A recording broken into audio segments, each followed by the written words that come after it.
No one's watching Jerry. My connection.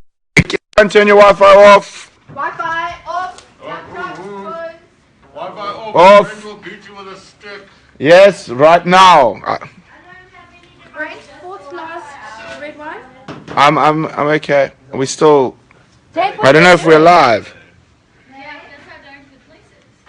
GoPros don't work well in low light. What are you doing? Oh, we have 10 people. Sorry. Oh, we do. No, we thought our connection was weak. Hello, everybody. Hello, If Dara. anyone's got anything on Wi-Fi, I will get a stick. There's a big stick there against the tree. Yes, there's a big stick, and I've got my walking stick here. Toby Trelawney, Bonamy Pheasant. How are you, Toby? Nice to see you out here. Of course, I know Toby. Yes. Hi, Becky. Hi, Barbara. Hi, Lindsay. Hi, Mary. Oh, wonderful. We've got everybody jumping on board. Lots of likes. Hello, Kelly. Hello, Djuma. Gemma says, yeah, we are live. Okay, wait, sorry. This is now. Forgot my stick thing, so I think we're going to do this enough light. We're going to do it this way. Jerry's actually offering to be our camera. Say hello, Jerry. No, I think we can do it on the table. Then no one has to hurt their arms. Hi, everybody. Gabby. Hi, Single Djuma. sock party. Single sick party. I think I meant a single sock party. Did you typo? Did I might have typoed. Guys, let me know. Did I typo? A single sick party. I meant a single sock party. So what happens every now and again here at the Safari Live crew. Every now and again was optimistic. You did say sock party, well done. I did say I didn't typo. well Jerry's done. checked. Thank you, Jerry. So who typoed? I didn't typo. Someone else typoed. Oh, where's the cat? Oh, Oh, that's Jennifer. There we go. Then I won't get my finger Oh in the my way. goodness. What happens to the people watching when that happens? Do they just get on Sorry. How can you have any socks when you don't wear any, Natalie? Well, Natalie, I do in the mornings when it's cold. So what happens is because we live in a big camp, for some reason, we have a lot of single socks. We do. And so we have now Say we have a lot of single socks. This is only we have half. only single socks. This is only half the single socks. We just ran single socks. So now we have collected them, and okay, this I wasn't using my right eye. Sorry. Right. Did I drop any? Okay, no. No, I think you're fine. Okay, so what happens is we collect all the single socks, and everyone puts single socks on the table, and we have a single sock party. And your aim is to match your single sock with a single sock from the other camp. So Exciting times. We live at Inga's house, which is on the other side of quarantine. So socks that belong in the DRC have migrated to Inga's, and socks that belong at Inga's have migrated to the DRC. So we're just trying to reconnect the socks. There's a wonderful advert many years ago in South Africa with a single sock, where all single socks go. There's a single sock sort of making its way to a beach party with all the other single socks. And it ended up on a forgotten island, and a great soundtrack. It was for Tracker. It was Iggy Pop. It was Iggy Pop, who was one of my favorite musicians. The Passenger. What's the most challenging thing about being a safari guide? From Lindsay, Jamie? I'm trying to think. What's the most challenging thing for you? Well, things are different now. I mean, this is we wouldn't call us the traditional safari guide. I think in terms of challenging, would probably be, I don't know, it's a difficult one. There's so many challenging things. Maybe to say the very long days where you're up very early and then you're looking after people and you're sort of constantly with people. And interacting with them, hosting the dinners and so on. And that's wonderful. And it's one of the wonderful things about being a safari guide. I think it does start to, the end of a 6-week cycle, it does start to take its toll a little bit. I don't know what you think. Yeah, I would probably say it all depends on where you're working. But generally, we're quite lucky here. We don't have a lot of the normal problems. There was a comment I wanted to There was a comment from Aaron, by the way. I did see it. Thank you, Aaron. Aaron's providing me with some choking advice next time I inhale and drink with the same time. See, I nearly choked on a fly today as well. Okay, so Jennifer says, Brent, Jamie was bragging about your artistic ability. When are we going to see some proof? Oof. Well, I haven't drawn or painted in a very long time. I've decided to put it more into my photography these days. Oh yes, that was when you were doing leopard territories, and apparently it was scribbles. It was scribbles, but also drawing on an iPad is very different from drawing on a piece of paper. As Jennifer said, I was bragging. Okay. Ellen, it's a pleasure for answering your question on About baboons. baboons. Let me just go back in my memory as to what it was. Were they would ever hunt or be a danger to the impala that they're with? Yes. Yeah. No, so we did discuss that and the possibility of them grabbing a lamb. Becky would like to know, when is Jamie paying her flute? So we are waiting for the lovely James Henry to return to us. Which word on the street is that? And Bradley was asking about that. Okay. There will. Aaron says, "Open your mouth next time you choke on a fly; it'll fly out." I will try and play my flute. We decided the other night when we were driving home, listening to the radio, that perhaps we found some mango groove. A mango groove. Have a look at that. It's a very awesome South African band. We have to get Mr. Henry on board. Oh, I'm not doing it on my I've own. got Charles G. Collicott has joined. Charles and I actually used to live together many years ago in Cape Town. Actually, me and Fraser used to squat on his couch while I was in between apartments. That's Charles. Hi, Charles. Yes, hello, Charlie. Samantha, I wish I knew how our hyena cubs were. I'm sure they're absolutely fine and thriving and well fed and all those things. We saw. I think it was June. The two Junes, the male and the female, feeding on that buffalo carcass. Oh, awesome. Yeah. Okay, so we've had them So coming and just going. over a year old. Well, I'm guessing just from the age Okay. that it would be them. We've only got one. Well, anyway, doesn't matter. But we've got our hyenas have moved into Manuleti. Jason says, I have an uncle in Cape Town. How long does it take to get from Cape Town to here? Now, okay, so... We actually have somebody doing that drive now. Yeah, so Willem is actually driving from Cape Town Yeah. to here at the moment. So, depending on your route, it's probably 9 hours to Natal.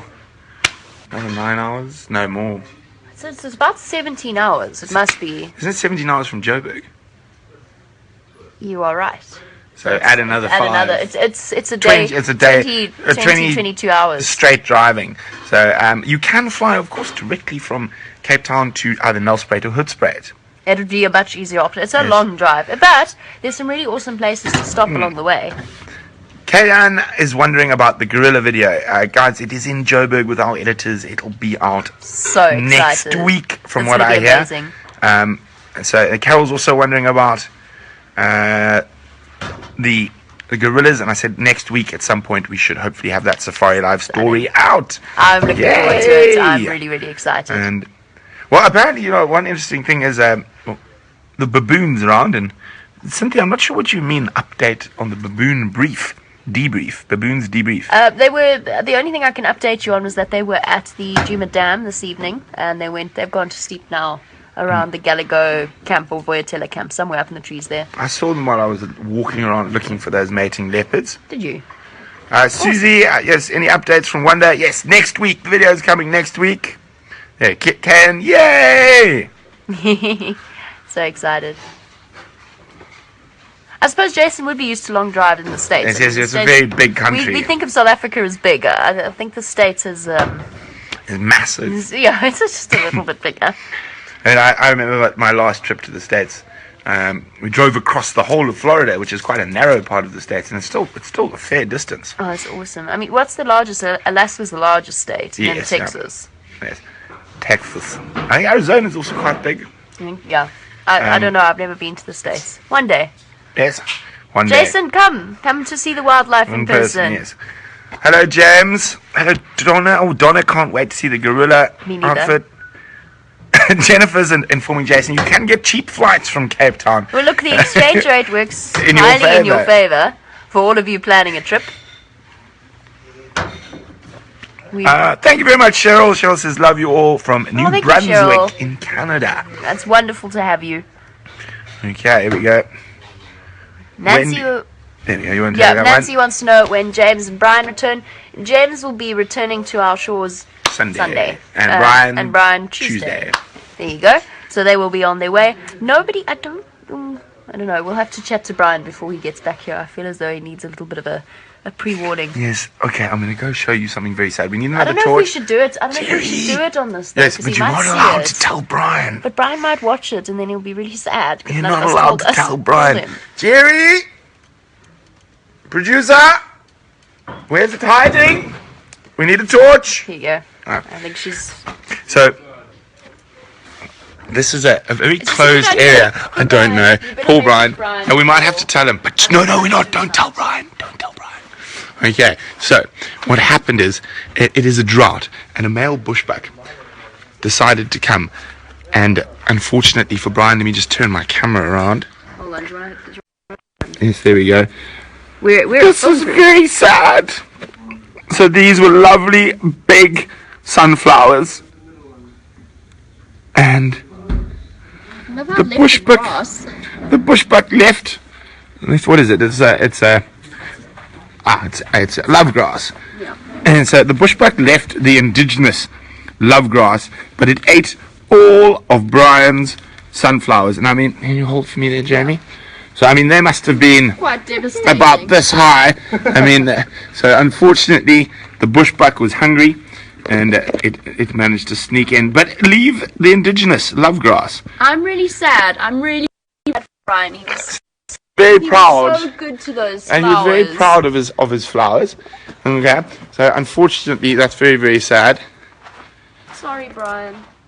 Yeah, Donna says it's our secret. Yes, Donna. I think we better.